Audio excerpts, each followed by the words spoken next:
What's going on, everybody? Hope you're all having a fantastic day today. Now, today is a pretty depressing day when it comes to fans of World War III. I know a ton of people have been anticipating this game to be dropping on console, and also for the game coming out free to play for players on PC as well. But sadly, over on Twitter, they put out a post saying, "The World War III team made the difficult decision to postpone the free-to-play open beta launch of World War III. A new release date will be announced in the near future." You can find more details here. And then obviously if you go ahead and click that link, I am going to read this off as well because it is a blog post, but it's not a very long one. Usually the very long blog post, I don't really, read the whole thing. I just scan over very, important details. But this one, I think the whole thing is worth the read. They go ahead and say, "We have made the decision to postpone the free-to-play open beta launch of World War III. A new release date will be announced in the near future. World War III has improved and changed for the better as a direct result of your cumulative playtime." Sorry, I probably butchered that word. I always butcher it. "And feedback throughout the closed beta. That said, it's clear from recent open tests that we will still have a bit of work to do before the game is technically ready to welcome a larger audience. We will use this extra time to polish the game, resolve network errors, improve server stability, and ensure World War III delivers on our vision of a thrilling online FPS experience that's free and accessible to all players. Thank you for all your continued support, patience, and understanding. We can't wait for everyone to join the fray and open beta. In the meantime, World War III remains active and playable to anyone who purchased a closed beta pack. If you have any feedback during this phase, be sure to drop it over on the official World War III Discord channel. Stay tuned for more news about the exciting future of World War III." Now, for a lot of players, this is very depressing news because I have been going ahead and showcasing this game for months. And every single time I showcase this game, I made it very clear that you don't have to go ahead and purchase your way into the closed beta. That's the only way you can go ahead and play this game. For anybody who is wondering or curious or you want to give this game a try, the only way you can go ahead and do so is spend 15 to 20 bucks, get into closed beta, and give the game a try then. But I've been preaching and letting you guys know for months on end that their goal is to make it free to play.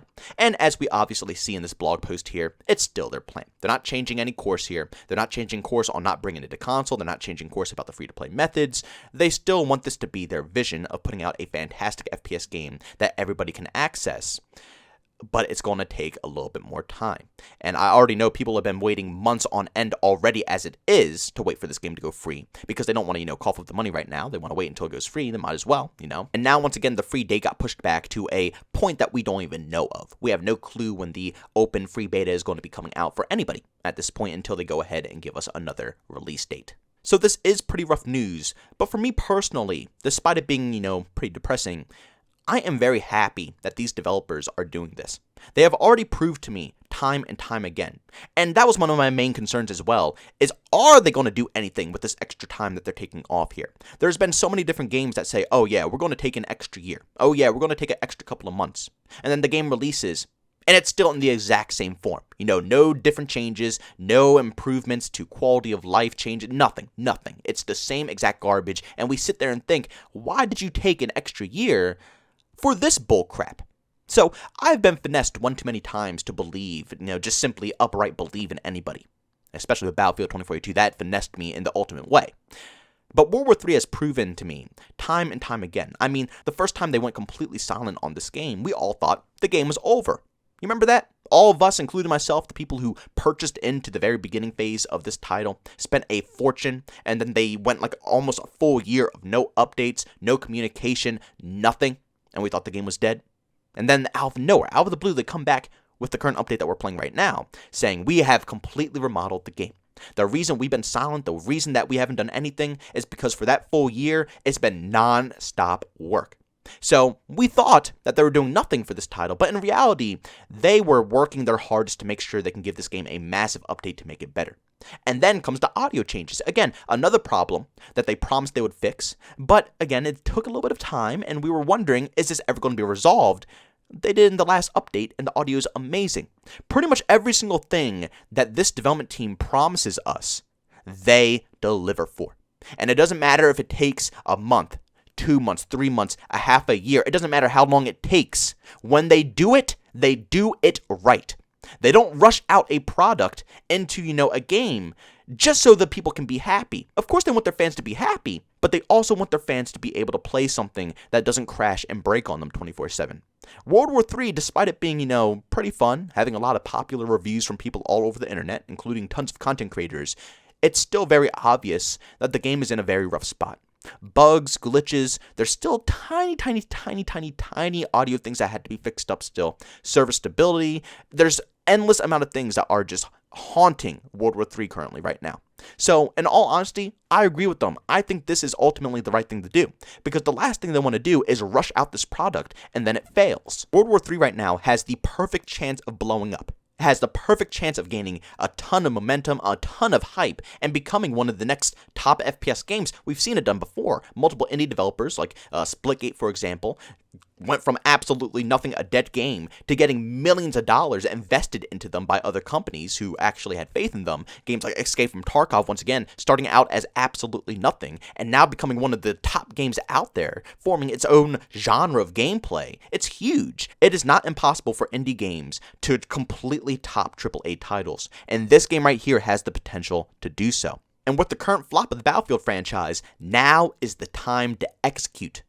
But it has to be a good game. If they go ahead and just say, okay, you know what? We need the money. We need to release the game as quickly as possible. We're going to lose the hype. Push it out now. They push it out. It's a bad game. They're not going to get any good feedback. It's going to die just as quickly as Battlefield 2042 died. And then there'll be no good games to play. You know what I'm saying? You have to understand, just because your main competition is down doesn't mean it's an easy victory for you. You know what I'm saying? You have to still put forth effort. You have to give it your 100%. Because if you don't, then both of you are going to be down and there's going to be no winners. Battlefield 2042 is the perfect example. They had the best chance in the universe to finally overcome Call of Duty. Activision made the choice, the decision to go ahead and make another World War II game when we just had one, obviously, to maintain the hype for their next title, Modern Warfare 2. So this year for them, or last year, 2021, was going to be a slow year for COD. And it was. It turned out to be very low when it comes to popularity. Still, topped off in sales, but popularity-wise, it did not pop off whatsoever. It was the perfect year for Battlefield, but guess what? They did not take advantage of it. They had all the possibilities in the world to surpass Call of Duty, but because they didn't put forth the effort, guess what? They didn't win, and the people who should have lost ended up taking the W at the end of the day. The same exact thing can happen here, except, like I said, there is no W. Battlefield already completely lost. But if World War III doesn't put forth the effort to make sure this game releases in the best way, shape, and form that could ever be in, there will be just two losers in this situation, and it will only be disappointment for the majority of the community. Trust me, guys, there's nothing but good stuff coming from this. And I know people are a little impatient and they want to be able to play this game right now. They want to, get it for free because they don't want to cough up the money. And a lot of people just simply don't have the money to play any of these games. So they're very excited to hear that this game was free because it's like I said, it's a well put together game. And whenever you see a well put together game that has a free price tag on it with decent content and decent things to do in it, it's a steal for a lot of individuals, and it's also good for people who don't have the extra leisure money to, throw away on video games. They have to worry about food, the roof over their head, education. There's a lot more important things in life than buying video games, So people were excited to have a free-to-play game that is better than Battlefield 2042. Patience. I promise you, patience is key. And if you do have that little extra bit of cash, and you do have that side income that can get this game, get it. $15, $20? That's not bad at all to get into the closed access version of this game, which you'll be able to rank up stuff early and get your stuff that you want, and at the same time, that money goes directly to the indie developers. It's not going to, EA, it's not going to Activision, it's not being distributed out against millionaires. No, it's going to the people who will put their life and soul into this title. Any bit helps in the long run. And if you want to see this game come to console and you want to see this game be successful, then you have to cough up a little bit of money. It's already good enough that they're making it free to play, but at that point, they're not going to be making that much cash unless they get microtransaction sales. So, if you want to support these guys, I would highly suggest doing so. $15 to $20 is not bad. They have put tons of work into this game. It is just mind-boggling. It's crazy the differences it is. If you watch day one gameplay to now, the changes they already have done is outstanding, and I'm very excited to see what the future holds for this game as well. But ladies and gentlemen, thanks so much for tuning in this video. If you enjoyed it, make sure to leave a like, bonus, hate it, leave a dislike. Also, if you're brand new, enjoy the content, don't forget to subscribe and hit that notification button. Also, if you want to chat with me, there's two ways to do so: Twitter and Discord, both links down in the description. And also, want to catch me live streams of video games over on Twitch, link is in the description as well. But guys, thanks so much for tuning in. See you all next one. Peace out.